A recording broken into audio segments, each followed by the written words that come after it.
hype man Terrence Dixon, who accused him of sexual misconduct with minors, fraud, and coercion. Fat Joe denies the claims, calling the suit a retaliatory smear campaign. Get BIN News Now on demand 24/7 on the iHeartRadio app. Well, it's a pretty busy ride as you go through Mid-City on the 10 East. Expect some slow traffic between Crenshaw all the way to the 110. And then in Westlake on the 101 North just before Silver Lake Boulevard, that's an earlier crash. It is up on that right shoulder. Some delays coming from the 5. Also in downtown LA, 101 South, the on-ramp to Vignes is going to be partially blocked for a crash. There is going to be a little bit of slowing there. Also in Encino, 101 South just before Haskell. Right shoulder also has a crash, stop and go coming from White Oak. Is this the time? This is the KBLA Sports Minute with Ray Richardson.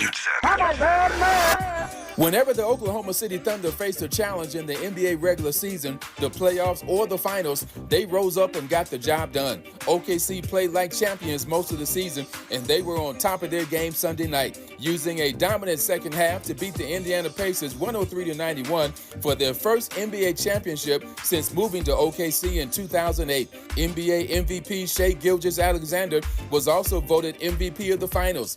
SGA led the Thunder with 29 points, 12 assists, and 2 block shots. Indiana had to play most of the game without star point guard Tyrese Halliburton, who suffered an Achilles tendon injury with 4:55 left in the first quarter.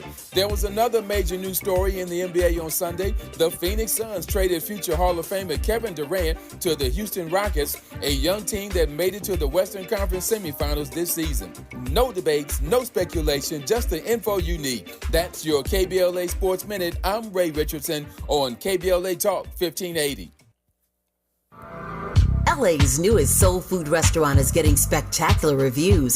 Great place with amazing food. The Sunday champagne brunch is fabulous. I saw the place on IG. We tried it for lunch. We were blown away by the food and the service. The restaurant has an inviting atmosphere and a dynamic vibe. Over the years, Lionel has catered most major Black events in Los Angeles, including all of our KBLA Talk 1580 gatherings. But now he has his own spot, Lionel's Soul Food Cuisine, and you need to check it out at 8501 South Vermont Avenue in Los Angeles. Oxtails, baked or fried chicken, meatloaf, turkey chops, pork chops, catfish, short ribs, and all the fixins. Collard greens, mac and cheese, yams, red beans, black-eyed peas, and more. And of course, hot water cornbread, satisfying drinks, and delicious desserts. Lionel's is a great place for brunch, lunch, or dinner. If it's good enough for us, it's good enough for you, because we've got your black. So, head on over to Lionel's Soul Food Cuisine at 8501 South Vermont Avenue in Los Angeles and tell Lionel you heard about it on KBLA Talk 1580.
Tavis, Smiley, glad to have you with us in the second hour of our program today. And I thank Mark Lamont Hill for that first hour. There is breaking news at this moment. Mark and I were talking the first hour, in case you've just tuned in, about the attack on Iran over the weekend. And I said to Mark, there are 3 options, as I see it, that Iran has. One is to retaliate, one is to negotiate, or number 3, this gets messier. and Mark chose Messier for 500 off the Jeopardy board. This is no joking matter. I'm looking at live updates as we speak. Iran has launched an attack on a U.S. military base in Qatar. So again, didn't take long. So they have launched a missile attack on a U.S. military base in Qatar, retaliating that is, for, of course, our bombing of their nuclear sites over the weekend. The announcement was made on state television, and a caption on screen in Iran called their attack on this U.S. military base, and I quote, "a mighty and successful response by the armed forces of Iran to America's aggression." That's what the caption read on their state television, that it was a mighty and successful response by the armed forces of Iran to America's aggression, close quote. So Mark Lamont Hill just said in the first hour of our program today that they'd already started responding at some level, Iran that is, and they had, but now they have attacked a U.S. military base. This is what Donald Trump has gotten us into. And so here we are. We shall see what happens in the next few hours, a couple hours while I'm on the air. Anything I know, I will bring to you while I'm on the air. But this story is just really developing, and we're going to be in this mess for quite a while now. But you can rest assured that if Iran responded with an attack on a U.S. military base, and we find out in the next few minutes or the next few hours that Americans have been maimed, harmed, or murdered, killed by these bombs, it's going to get ugly. It's going to get ugly, but this, again, is what Donald Trump has gotten us into. Again, I repeat, Iran has attacked a U.S. military base in Qatar. My White House correspondent, Dr. Nikodolai Faraji, Nikodolai just texted me. He's on the way to the White House. As soon as he knows anything, get him on the phone. We'll get him on the air to tell us what he does know from the White House. We'll get to Nikodolai as fast as we can, or as soon as he knows something. But he literally is in Washington right now on his way to the White House for a briefing that I'm sure is going to happen pretty quickly here about what just happened in Qatar at this U.S. military base. In this hour, I am pleased to welcome Mustafa Santiago Ali, Dr. Ali, back to this program. He's Executive Vice President of the National Wildlife Federation and founder and president of Revitalization Strategies. I invited him on this program because he wrote a powerful piece about Juneteenth, which I'll get to in just a second here. But he also is an environmental expert who has something to say, and I want to hear it about how it is that we celebrate Juneteenth at a moment like this when there are no environmental justice protections and that our people are being exposed. Most of you know that last week on C-SPAN, as I did last year, I moderated a 3-hour panel about climate justice, climate equity, climate resilience. We did it last year. The response to that conversation was huge on C-SPAN. Why? In part, I think, because the nation had never seen a stage full of nothing but black people talking about issues of climate. And so we came back and did it again this year. And so many of you saw it last week. It ran a bunch of times. That's why I love C-SPAN. They'll repeat that thing 3 or 4 or 5 times if it's good enough. And they ran it 3 or 4 times last week. Our conversation with a stage full of black experts again this year talking about issues of climate. So again, Mustafa has written a brilliant piece about how we navigate this moment where we, on the one hand, are celebrating Juneteenth, but at the same time, have to keep our eye on the ball about the ways in which our community in particular is being put upon when it comes to issues of climate. So when we come forward, I'll commence a conversation with Mustafa Santiago Ali about that particular issue. I'll get you an update on what I know about this bombing at this military base in Qatar. As soon as I know more, we'll do our best to navigate this hour as best we can, given all the breaking news. You're listening to Tavis Smiley. California to the Carolinas. Everybody's listening to Tavis. More when we come forward. Make a move into a home of your own. With City National Bank's Ladder Up Home Loan Grant, you could receive up to $20,000 that you never need to pay back. Use it toward your down payment, save on closing costs, or to buy down your mortgage rate. Find out more at cnb.com/ladderuphome. City National, here for every stage of the journey. Property must be in a qualifying market in California, New York, or New Jersey. Additional terms and conditions apply. Not all applicants will qualify. Terms are subject to change without notice. City National Bank is an equal housing lender. Member FDIC. NMLS number 536994. KBLA Talk 1580. We've got a lot to talk about. KBLA Talk 1580, connecting you with services and solutions. LA County's new Justice Care and Opportunities Department, or JCOD, is here to support justice-involved individuals and their families. The JCOD Support Center is now taking calls at 1-833-LACJCOD. That's 1-833-522-5263. Available 7 days a week from 6 a.m. to 11 p.m. The Support Center is your one-stop shop for re-entry issues and court support. They offer court reminders, connections to local services, transportation assistance for housing, court appearances, and childcare. The JCOD hotline provides personalized help to connect you with services that you need. And don't forget to check out justiceconnect.org for more information. Remember, it's free and available every day at 1-833-522-5263. This is a community call to action from KBLA Talk 1580.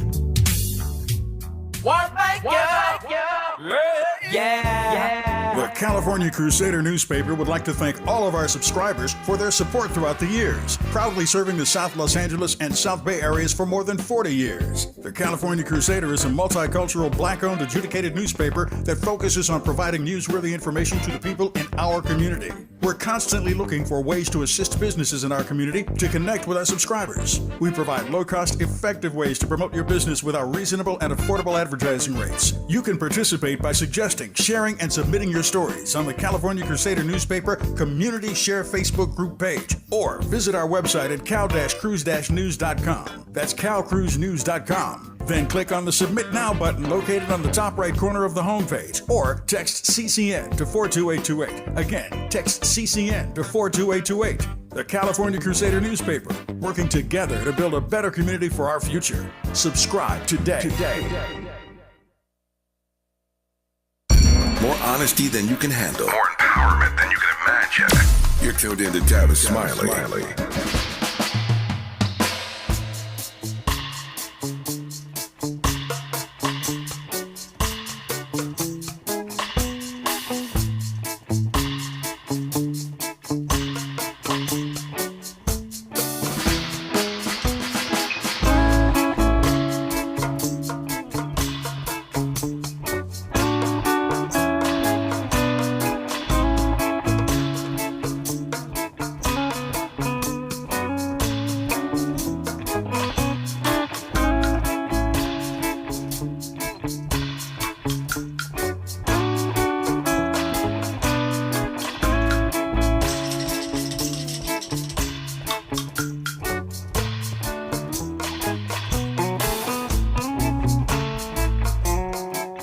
The best of Bob Marley, all 3 hours of our program today as we continue our celebration of June as Black Music Month.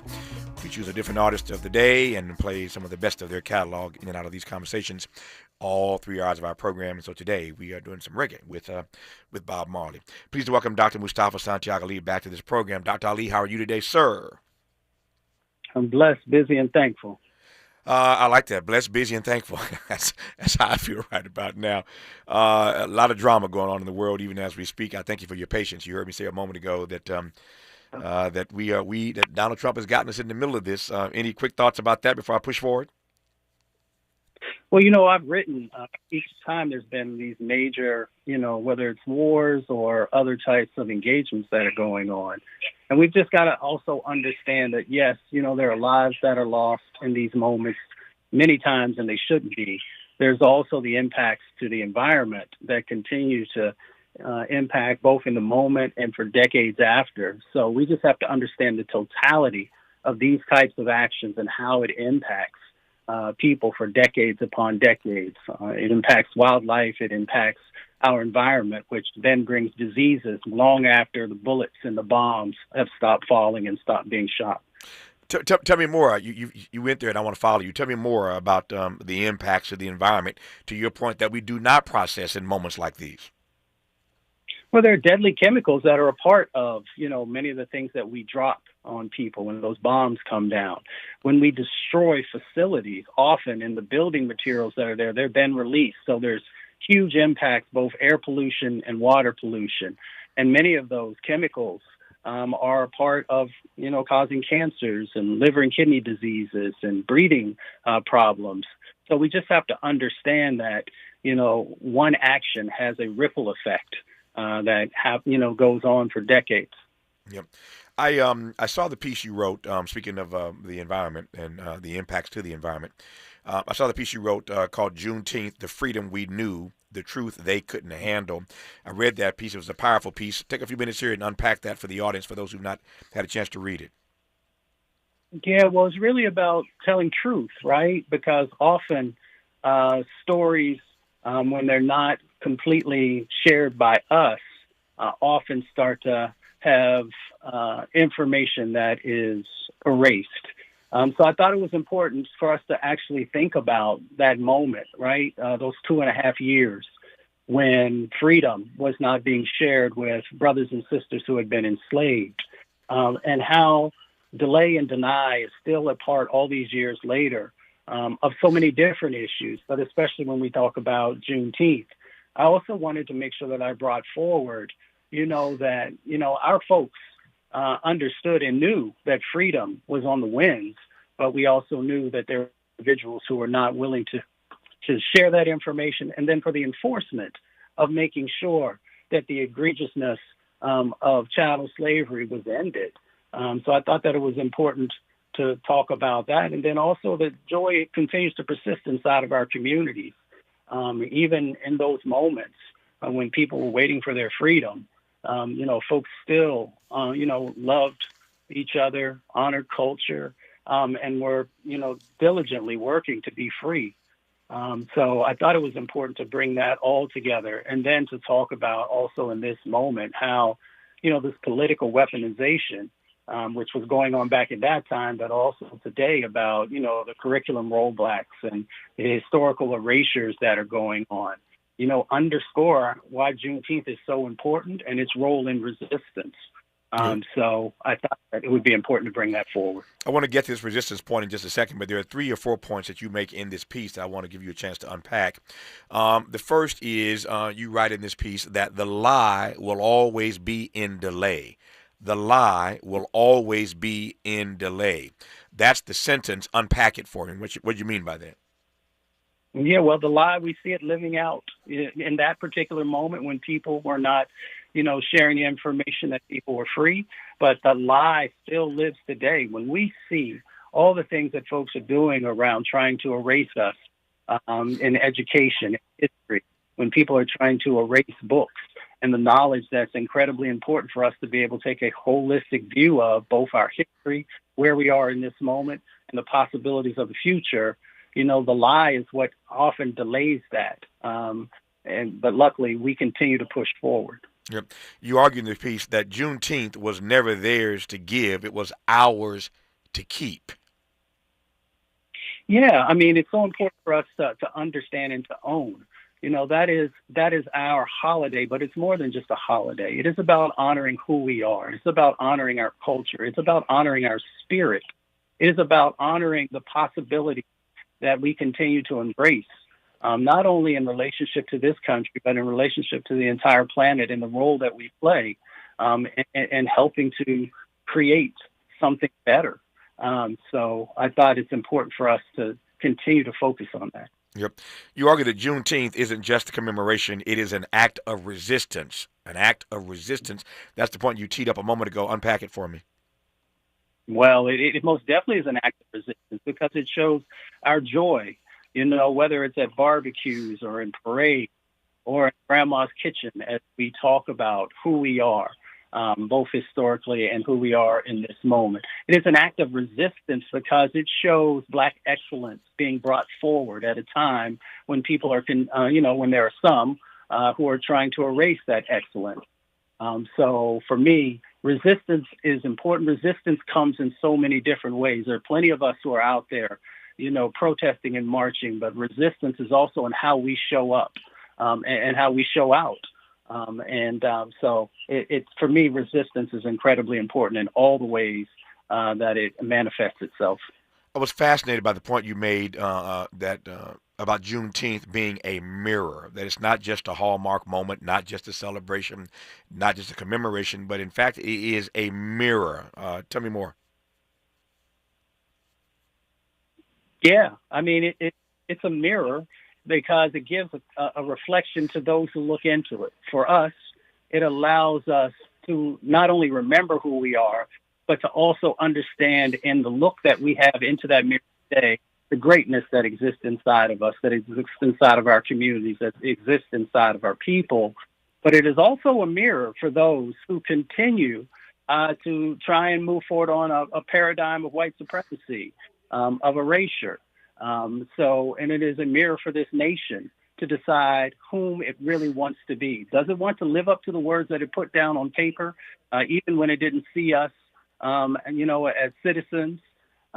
So it is a mirror that everyone should take a look into and be prepared for the reflection that comes back and be prepared to do the work that's necessary to make, to make a better opportunity for everyone. Yep. You write in this piece, and I love this particular line that I want to unpack with you for a second here. You write in the piece that it challenges us, Juneteenth that is, it challenges us to ask not just what we celebrate, but what we're willing to fight for. It challenges us again to ask not just what we celebrate, but what we're willing to fight for. That sentence resonated with me because I wonder in this moment, as I sit in this chair every day for 3 hours, what it is that we are willing to fight for in this moment. I've got my lens, but I want to look at this question through your prism. What is it you think in this moment that black folk are willing to fight for? Well, I'm hoping and I'm praying that we are willing to fight for thriving and not just surviving. Mm-hmm. When you are silent, when you sit on the couch, when you say, well, that's not me or that's not impacting me in this particular moment, that is a survival mentality. I'm hopeful, and all the people that I work with across the country, that we have to be as focused on thriving, and everything that brings, right? That helps us, for those who are interested in reparations. It helps us for those who understand that we should be able to have healthy housing, that our children and our elders should be able to breathe air and drink clean water, to make sure about the wealth gap that exists inside of this country, that we are willing to lean in to those things. And we have to do it in solidarity with each other. The Black community cannot be fragmented. We have to make sure that we understand that no matter where we come from, that we have more in common than we have difference, and that we can literally be in a thriving situation if we are willing to put our arms around each other and to move forward toward that North Star. So tell me in real time what it is that you see. What are you looking at that suggests to you that black people in this moment are willing to fight versus being fatigued in a moment like this for all the fighting from all the fighting that we have done? Oh, no, I get the fatigue, and I understand the mental health aspects of everything that we continue to care. I see it when the young with whom I'm not saying that they're not tired, but still have optimism that we can make this country become what it's supposed to be, that we can uplift our people. I see it in the environmental justice communities that I work with, and even though we've had these massive cuts from federal funding, but I see people coming together and saying, well, I got a little bit of this over here and you got a little bit of that, so we can continue down the road to trying to make sure that our people are safe. I see it in so many different places. I see it in, the folks who I work with who are in the arts, who are continuing.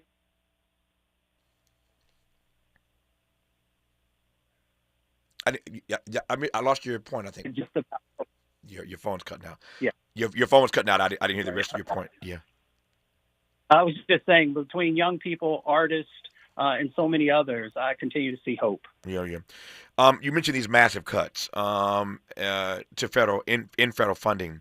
to causes like environmental justice. Let me just ask a few questions about that. I start with this. Give us a sense of how massive these cuts are. Talk about the assault that environmental justice is under in the era of Donald Trump 2.0. Well, it's interesting. Folks need to go back and look at Donald Trump's Platinum Plan, right? Because he actually talked a little bit about diversity there in the last administration, and a number of other things. But as you fast forward now and, him completely moving in another direction, we've got literally billions and billions of dollars that were supposed to go to our communities that have been put on hold or canceled. Luckily, there's some cases that are helping to address some of that. When you look at the various committees at these agencies that are supposed to be focused on what's happening inside of vulnerable communities, stripping those individuals out of those advisory committees. When you look at the science and research that helps to, verify the impacts that are happening in our communities, they're also trying to get rid of that. So whether it's dollars, research, or the ability to make sure you have a seat at the table, they've been taking all that away. But of course, dollars is what many people look at, and billions of dollars have now been put on hold or canceled for our communities. And that means what in the months and years to come, Mustafa? It means more people are going to get sick. It means more people, unfortunately, are going to die. It means that it puts us in a much more dangerous situation. It puts us back into a survival set of actions, if you will. And it means that we have to also think critically on the midterms about our vote and who you want to give that to, so that we can begin, at least on the legislative side of the equation and the appropriation side of the equation, to have folks there who will fight for you. Mm-hmm. I saw this story. You know it obviously much better than I do. You're the expert here, but I saw this story where a judge ruled that the EPA's termination of these environmental justice grants was in fact unlawful. So on the one hand, we see millions and billions of dollars, as you said, being cut in federal funding for environmental justice projects. On the other hand, we see a judge ruling that the administration's termination of these environmental justice grants was, in fact, unlawful. Take me inside that case and that decision, please. Yeah. So, there's a couple of things there. So real quickly, you have a congressional mandate which was ignored, right? So EPA acted in excess of their statutory authority. So EPA operates on statutory authorities.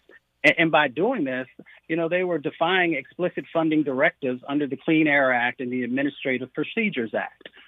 So, they went way above what they are allowed to do. And this judge said, that this is an unlawful set of actions. The judge also brought forward for folks that these grants, they're a part of helping to clean up pollution inside of communities, helping to make sure that the public health in both low income and marginalized areas is being addressed.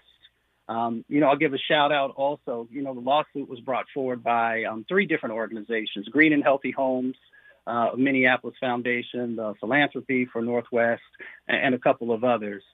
So what they've done is they've challenged and won restoration of these funds. Now the question becomes, Tavis, because EPA has been eliminating programs and individuals, will there still be the contract officers that are there and the folks in the budget side of the equation to be able to bring those forward? Yeah, let me pick up on that note when we come forward. A great deal more to cover with Mustafa Santiago Ali as we talk about what it means on the one hand to be celebrating Juneteenth as we have over the weekend, but at the same time witnessing an administration that is turning a blind eye to notions of environmental justice. More when we come forward on Tavis Smiley. This is getting good. Yeah, man. Tavis Smiley continues when we come forward. Paid for by government.com. Did you know the United States Mint has issued a new Morgan silver dollar coin in proof condition for the first time? Not only that, they are also minted in 99.9% pure silver for the first time ever in history. Coin experts are calling this an amazing opportunity for anyone that knows the enduring popularity of Morgans. But you must hurry. Only 400,000 of these legal tender silver dollars were issued. These first ever Morgan silver dollars are brand new with stunning mirror-like finish, minted by the iconic San Francisco Mint. Call now and you're guaranteed a new first ever 99.9% pure silver proof Morgan dollar. To learn more, call 1-800-973-9717. If you order now, you will receive a free coin collector bonus pack, a $25 value, free with every order. Call 1-800-973-9717 now to secure your new Morgan silver dollars before they are gone. That's 1-800-973-9717. Is this the time? This is the KBLA Sports Minute with Ray Richardson. Whenever the Oklahoma City Thunder faced a challenge in the NBA regular season, the playoffs, or the finals, they rose up and got the job done. OKC played like champions most of the season, and they were on top of their game Sunday night, using a dominant second half to beat the Indiana Pacers 103-91 for their first NBA championship since moving to OKC in 2008. NBA MVP Shai Gilgeous-Alexander was also voted MVP of the finals. SGA led the Thunder with 29 points, 12 assists, and 2 block shots. Indiana had to play most of the game without star point guard Tyrese Halliburton, who suffered an Achilles tendon injury with 4:55 left in the first quarter. There was another major news story in the NBA on Sunday. The Phoenix Suns traded future Hall of Famer Kevin Durant to the Houston Rockets, a young team that made it to the Western Conference semifinals this season. No debates, no speculation, just the info you need. That's your KBLA Sports Minute. I'm Ray Richardson on KBLA Talk 1580. We've got a lot to talk about. Hi, I'm Zoe Williams, a.k.a. the Voice of Reason, encouraging you to join me weekdays from 7 to 9 p.m. for the world's most intriguing relationship radio roundtable. Every night, I facilitate and encourage our loyal listeners to participate in the most engaging relationship discussions you'll hear anywhere. So make it a point to rendezvous with me, Zoe Williams, the Voice of Reason, Monday through Friday, 7 to 9 p.m. Pacific Standard Time. Trust me, your relationships will never be the same. The VOR is on fire tonight. Unapologetically progressive. KBLA Talk 1580. We've got your black.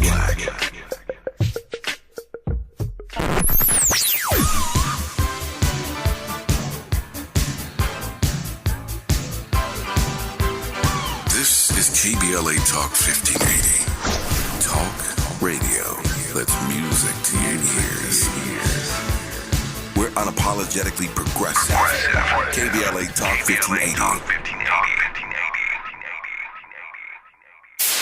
KBLA Talk 1580. We've got a lot to talk about.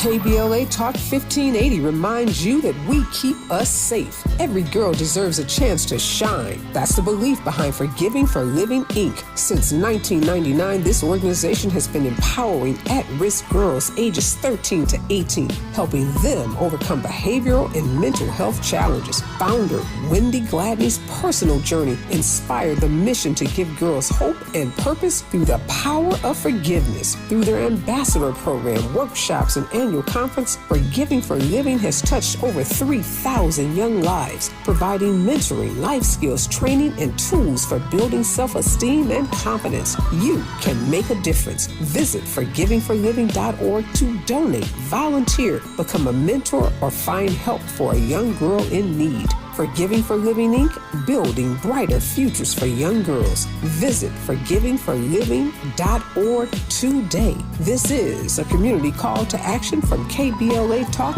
1580. Joe Buck and John Smoltz welcoming you back to the City Center Convenience Mart. Uh-oh. She's looking at the cigarettes, but she just grabs the gum off the counter. Stand Up to Cancer and Rally want you to reduce your risk for cancer. Go to takeahealthystand.org. Helping to make you the most knowledgeable person in your circle of friends. This is Tavis Smiley.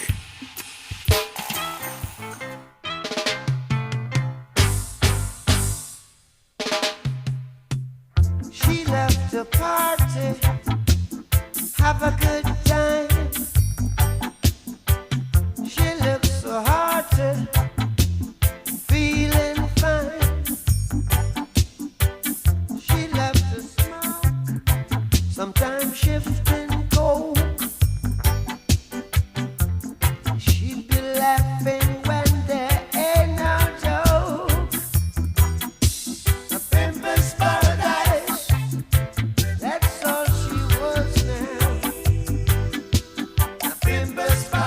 Tavis, Smiley. Glad to have you with us in this hour of our program as we continue our conversation with Dr. Mustafa Santiago Ali, Executive Vice President of the National Wildlife Federation and founding President of Revitalization Strategies, if I can say it. Pleased to have him on for a few more minutes here. We have made contact with our White House correspondent, Dr. Nicolai Corte.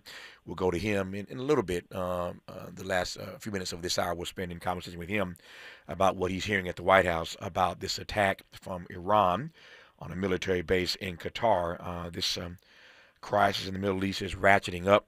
I understand the president right now is in the Situation Room with military leaders trying to assess what this attack was all about and decide what the plan is moving forward. But I'm told again the president is in the Situation Room meeting with his military leaders about this attack on a U.S. military base in Qatar by Iran as a response to us dropping our bunker-busting bombs on them over the weekend. This is about to get ugly, and we'll talk to Nicolai Corte here in a few minutes from inside the White House about what he knows at this hour, at least. We continue for the next few minutes here, though, our conversation with, again, Mustafa Santiago Ali. You were making the point a moment ago that all these millions and billions of dollars in federal cuts is going to impact these issues of environment significantly in the months to years to come. As we all know, black people and poor people are the disproportionate victims of these climate catastrophes, these climate maladies, and so we're going to take it on the chin in an even worse way, given, again, all of these sort of funding cuts. But you were making the point that the question is whether or not there'll be people left in place to do any of the good work that has, in fact, been done. I'm concerned about that, given all these cuts in departments all across the U.S. government. And my sense is, if they're cutting everywhere else, they must be cutting positions and cutting people out of doing the kind of work that would matter to our people on issues of environmental justice in the months and years to come. If I'm right about that, tell me more. Mustafa, I can't hear you. Let me Odell, see if you can talk to Mustafa offline right quick and see where we are. I heard him faintly, but Mustafa, are you there? There you are now. Yes. It's one of those days. They dropping bombs in the Middle East. I got tech issues here, but go ahead, Mustafa. I hear you now. Yes, sir. You know, it's interesting when you raise that question. You and I have talked before. I used to lead the interagency working group, so I had 17 federal agencies, a couple White House offices that were part of that. And I bring that into our conversation because whether we're talking about the Environmental Protection Agency and the significant cuts and the elimination of the Environmental Justice Program and coordinators across the country, or the folks who are doing, work for frontline communities, both at Housing and Urban Development or the Department of Transportation, CDC, all these various agencies now don't have individuals who are focused on the impacts that are happening inside of our communities, both on the health side and the environmental side and the economic side. And so we need to not only understand this dynamic, but also figure out how do we make sure that the capacity that's needed, that we're finding individuals to be able to support that, whether it's from the philanthropic side of the equation, local and county governments, hopefully on some state governments as well. But there are these huge gaps that now exist. And Tavis, if I could just share very quickly, why is that important? Mm-hmm. We know when we're looking at this moment, when we have, war happening, we can go and take a look at how many people's lives have unfortunately been lost to war. Every year in our country, we have 200,000 to 300,000 people who die prematurely from air pollution. More people are dying from air pollution than are dying from many of the wars that we've been a part of. So all those lives are important, but I bring that so that people have context. When we look at water quality inside of our country, we know that there are millions upon millions of people who will be impacted because of, water quality that's not going to be up to standard, because we won't have the individuals who are going out there. We won't have the inspectors making sure that things are going the way that they should go. We won't have the policy people to be able to make whatever changes that are necessary. So when I was listening to Bob Marley and thinking about everywhere is war, there's war on our air, there's war on our water in vulnerable communities, and of course, there's the other types of wars that unfortunately are happening across our planet. Yep. Which all of that leads me to ask what black folk in particular are to do in a moment like this, when the resources that we have relied on have dried up, when the persons who have been in spaces and places to advance notions of environmental justice have been given pink slips. Donald Trump's got 3 more years left, and I've asked this question in a variety of ways on a variety of fronts, which won't surprise you. And the question is simply, is this sustainable? And again, on so many fronts, it's hard to imagine that we can sustain this level of incompetence, this level of pushback, this level of disengagement, this level of disenfranchisement. Choose your word. It's just hard to imagine that we could endure this for another 3 years. And so while Donald Trump and his administration turn a blind eye on issues of environmental justice, again, they've got 3 more years to do this. And that's long enough for to wreak more havoc on damage, one could argue, that's already irreparable. And so in a moment like this, what do we do? What agency do we have right about now, Mustafa, as you see it? We continue to bring the stories forward for folks in our country and across the planet of the that are happening. We also bring forward the stories of how change was beginning to really take hold, so that folks understand that as you fight and get engaged, you are fighting for something where we know how to fix some of the problems that are out there. We push the folks in the philanthropic side of the equation to fund the organizations that are out there doing the work, and to support those states and counties and local governments that are also continuing to be supportive of what needs to happen. And then we also make sure that we utilize our vote here in a year to do what's necessary in that particular space. So we are not completely disempowered. Yes, we know what the maternal health rates look like, and losing black babies and black moms because of exposures. But we have to just make sure that we are focused on our resources in the places that will make the most difference. Let me circle back here to Juneteenth one final time before I lose you here. We started this hour talking about a powerful piece that Dr. Mustafa Santiago Ali has written called Juneteenth, the freedom we knew, the truth they couldn't handle. And so because we had all these celebrations over the weekend, I wanted to bring this thing full circle today in this hour, talking about these celebrations that took place all across the country over the weekend, even against the backdrop of these environmental justice attacks that we are experiencing, witnessing every day in real time in the Trump era. But it was Joe Biden, of course, who made Juneteenth a federal holiday. He put it on the map. Look back for me, if you will, and in a moment like this, I know many of us are missing Joe Biden, given the way that Donald Trump is showing up. Whatever one thinks of Joe Biden, it wasn't this bad just a few months ago. I digress on that for now. But look back very quickly on Joe Biden's administration and tell me the progress that you were excited about making, the progress we did, in fact, make over the past 4 years.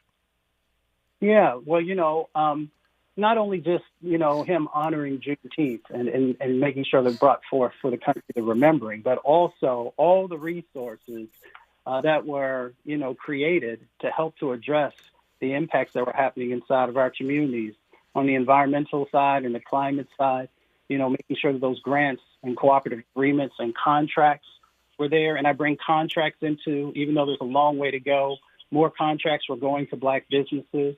Black businesses grew under that administration by, not by the level that any of us, would be happy with, but they did. Housing, opportunities there for affordable housing were also being supported. I mean, the administration did a number of things. Now, all of us understand there have been huge gaps in almost every category. So, they made some progress, and we thought we could build upon that progress with whomever the new person was going to be. Well, we know the new person is, and the new person is the old person, and the new person is responding the same way the old person responded, which is attacking anything that's diversity, equity, or inclusion related, anything that is African American. anything any agenda he can push that is antithetical to our best interest, that is the agenda he's pushing. But you're right, we are not completely disempowered, and we continue to raise this issue. And on this program, if no place else, as often as we can, we will circle back to this issue of climate justice, climate equity, and climate resilience, given that our people, again, are the ones who are going to be most hurt and harmed by these attacks on issues of the environment in the months and years to come. I thank now Dr. Mustafa Santiago Ali, Executive Vice President of the National Wildlife Federation, founder and president of Revitalization Strategies. I thank you always, Mustafa, for coming on and sharing your insights. We'll do it again, my friend, as best you can. Enjoy the rest of your day. All right, you stay blessed. Thank you, sir. Same to you. When we come forward to our conversation with our White House correspondent, Dr. Nicolai Corte, he's inside the White House as we speak. We'll get an update on what he knows about these missiles that Iran has now fired at a military base in Qatar. It's on and popping. You're listening to Tavis Smiley. Generous listening. Charitable listening. It's why everybody wants to talk to Tavis. The conversation continues when we come forward. We asked seniors how to prevent Medicare scams. My best advice, if you get a phone call, do not talk to the person. These people are well trained. Don't talk to them. They don't know me. They're just trying to scam me. Don't be fooled. Hang up. Just hang up. Never give out your Medicare number. They're going to get your number to put in a false claim. If I get a call from someone, I don't pick up the phone. And should I pick up the phone and they ask for information, then I hang up. How do you detect Medicare fraud? Just like I check my credit card statements, I check my Medicare statements monthly. Scammers can get a hold of your number, order medical devices through your account, and you're not even going to know about it if you don't look at your statement. Check your statement every month. If you get your statement and you see something that you know you did not have done, you report it. Call your senior Medicare Patrol. To report Medicare fraud, call the Senior Medicare Patrol at 855-613-7080.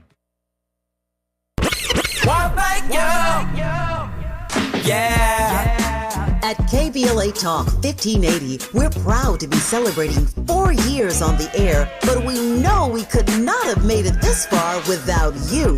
We work hard every single day to curate conversations that will enlighten, encourage, and empower you. So, from all of us at KBLA Talk 1580, a big thank you for your love and support. You don't know how much you mean to me. And by the way, if your smartphone did not update automatically, be sure to download our brand new KBLA 1580 app. We think you'll love all the new features, including new ways to send us photos and video in real time. Whenever news breaks, while we're on the air, it's a new dawn, a new day for KBLA Talk 1580. And we're glad you're on this journey with us. You never turned away, you were right there. Thank you.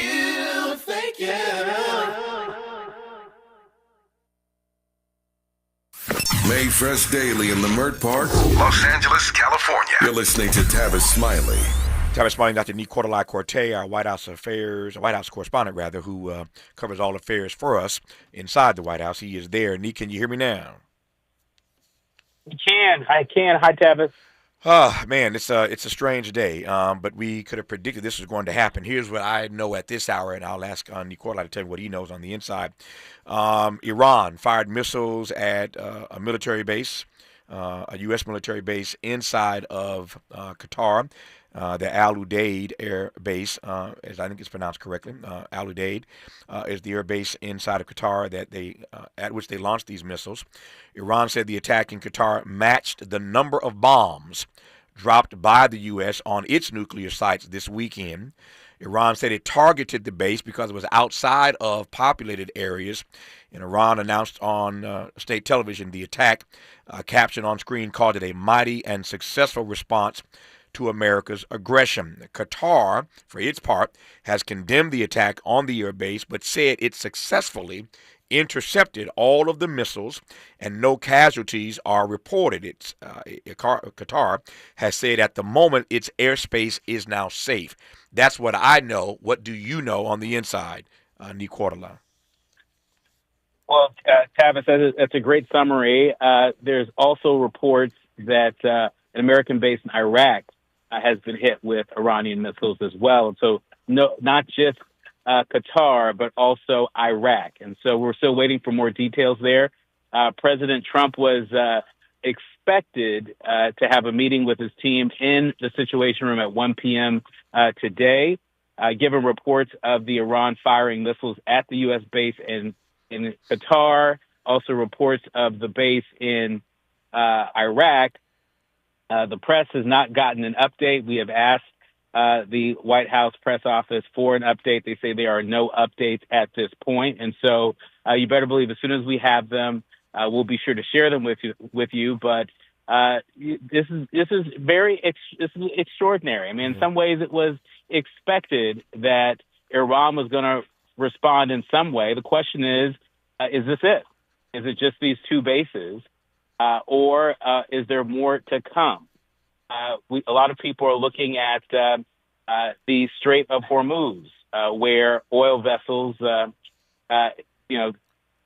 send crude oil from the Persian Gulf to other parts of the world through that strait. If they decided to close that strait, that could impact our pocketbooks at home. That could impact energy costs around the world. And so a lot of folks paying attention to that, particularly on Wall Street today. When we come forward, there is some sense that I am reading and picking up on that this may be it. Nicola said a moment ago, asked the question rather whether this is it or not, whether there'll be more. Mark Lamont Hill and I were discussing in the first hour the three options that Iran has as we see it. They can retaliate, which they have. They can negotiate, which I'm sure they want to do, or this thing gets messier. That's the option that Mark Lamont Hill chose in the first hour, that it may get messier. But the fact that they have dropped the same number of bombs, or fired the same number of missiles, I should say, as we drop bombs on Iran over the weekend might signal Iran's likely desire now to de-escalate. You know they had to respond. They don't want to look like a punk in this process, so they had to respond. But they, again, have made it clear that they dropped the same number, fired the same number of missiles as we drop bombs, and that could indicate, could is the key phrase, could indicate a likely desire to de-escalate. I mentioned also in our first hour that Iran must surely know that Donald Trump is unlike any other president we have had. He's already wired, and if he gets pushed, he could wipe Iran off the map. And so I'm sure they have to be calculating that as well. We'll talk more about this when we come forward with our White House correspondent, Dr. Nicola Corte, on Tavis Smiley. Why does Tavis say, when we come forward? Because he's not going back. And you don't have to go back either. Forward ever, backward never. More of Tavis Smiley when we come forward. If you're like me, 60 and retired, making ends meet, especially here at the supermarket and drugstore, is tough. I'm so blessed to have found benefitscheckup.org. It's a free and confidential website from the National Council on Aging that connected me to $1,200 a year in programs that help pay for food, medicine, utilities, and more. Maybe it can help you. benefitscheckup.org. You know where you want to go in life, and City National Bank can help. City National knows the dedication it takes to build your vision for the future into a reality, and our team is here for you. We have a wide range of options to help, from personal savings accounts to interest-bearing money market savings accounts and more, all designed to help you get where you want to go. City National, here for every stage of the journey. Learn more at cnb.com. City National Bank is a subsidiary of Royal Bank of Canada, member FDIC. KBLA Talk 1580. We've got a lot to talk about. KBLA Talk 1580, connecting you with services and solutions. The Autopsy Initiative provides a second autopsy free of charge for victims' families who have lost their loved ones due to a police-related death. The services offered through the initiative include the completion of a second autopsy, disclosure of preliminary findings, and a final autopsy report. A police-related death is when an individual is harmed by police officers using deadly force, which results in an individual's death. Police-related death includes in-custody deaths, including those that arise during contact with law enforcement officers during arrest, pursuit, booking, transport, or incarceration. The Autopsy Initiative has a team of board-certified pathologists on call. An autopsy request may be completed by anyone with a close relationship with the victim, which may include the victim's spouse, partner, relative, close friend, or lawyer. To request a free second autopsy for a victim of police violence, please visit knowyourrightscamp.com. That's knowyourrightscamp.com. Then click on Autopsy, then click on Request. At KBLA, we believe in justice for victims of police violence. We say their names, and we don't black down. This is a community call to action from KBLA Talk 1580. Oh, these polymers aren't as flexible as batch K3. Researcher Laurie is stretched thin. Did you get the vulcanization analytics from V66? Oh, wait, are these rubber scores from last week? She needs to hire new lab technicians so she can bounce back into her old self. I need Indeed. Indeed you do. Our matching platform lets you spend less time searching and more time connecting with candidates. Redeem your $75 credit at Indeed.com/credit. Terms and conditions apply. Let's get back to more of this rich dialogue with Tavis Smiley. Tavis Smiley and Dr. Nicolai Corte. We're just spending a few minutes here trying to update you on what we know at this hour. Of course, this is a developing story, but at this hour we know, again, that as Nicolai Corte has just reported from the White House, that Iran has launched missiles at U.S. bases in Qatar and Iraq. That's why we have him there. I didn't know the Iraq part of the story. I'm glad he brought that to us. We just knew the Qatar story. But again, inside of Qatar, at least, we're told by the Qatari government that the airspace is safe at the moment and that they successfully intercepted the missiles. No casualties reported at this U.S. air base in Qatar. We're waiting, as is Nicolai Corte, for an update on what happened with the missiles that were launched inside of Iraq. So tell me how this works in the White House. I got 2 minutes left here. How does this work? You're on standby as the White House. Do you know when they're going to give you an update inside the White House on this? We don't know exactly when they're going to give us an update. There are a lot of press here from around the world camped out in the press briefing room in Pebble Beach, which is on the North Lawn side of the White House. Cameras and lights are on.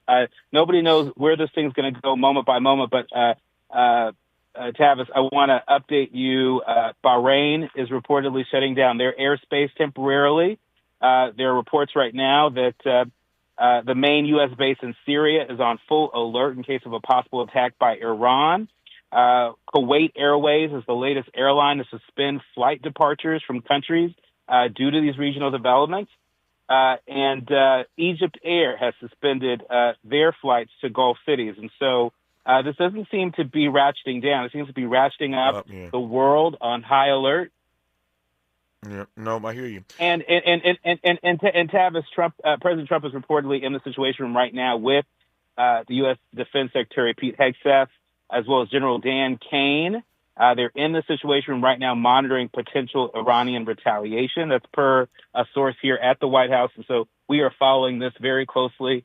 Not clear where this thing is going, but it seems to be headed in the direction of escalation and not de-escalation. Yeah, I hate to hear that. I am hopeful, again, as I said earlier, that given that Iran has clearly delineated the number of missiles that they fired, and they fired that number because they wanted to match the number of bombs that were dropped on Iran.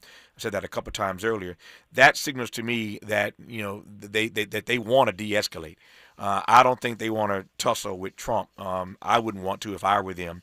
I don't like what Donald Trump did, but if I'm Iran, this guy is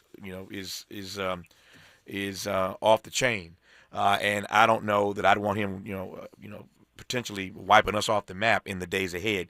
And I also hope that, given that at least at the moment no casualties have been reported, that Donald Trump, unlike Israel, will have a measured response, whatever that response is. That no casualties reported at this moment, at least on these air bases. I hope that will temper Trump and Hegseth in the Situation Room, but I doubt it. I hate to say that. I doubt it. Of course, Nicolai Corte will be at the White House. For those who listening to us locally on my station in L.A., you will hear his program later today, A More Perfect Union. I'm sure he'll update you significantly on that program in Afternoon Drive here in Los Angeles today, and for stations across the country listening to us right now. I'm sure your home station as well will be updating you on the news of the day regarding Iran launching missiles at least a couple of different air bases, U.S. air bases, one in Iran, one in Qatar, rather, and one in Iraq. Nicole, I thank you for being there. I'll talk to you soon, my friend. All the best to you. Absolutely, you too. Thank you. More of Tavis Smiley when we come forward. KBLA 1580 Santa Monica. I'm Bree Wood with BIN News Now. At the UN, U.S. Ambassador Dorothy Camille Shea defended Saturday's strike on Iran, citing decades of threats from Tehran. The time finally came for the United States in the